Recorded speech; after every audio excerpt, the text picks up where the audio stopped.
Magpapaksiw ako ng atay ng bangus. Masarap to eh. Malinamnam siya pag naluto na yung atay ng bangus. May paborit atay ng bangus na paksiw. Nagmamantika na yung kanyang sabaw. Hindi ko yan nilagyan ng tubig, ano lang yan, kunting suka. Sasabaw siya. Sarap to. Sinong kumakain ito ng atay ng bangus? Malinamnam po ito. Nagmamantika na yung kanyang sabaw.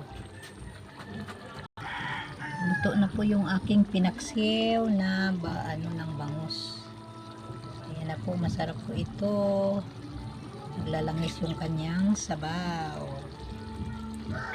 Kain na po tayo mga corals. Thanks for watching. Bye bye.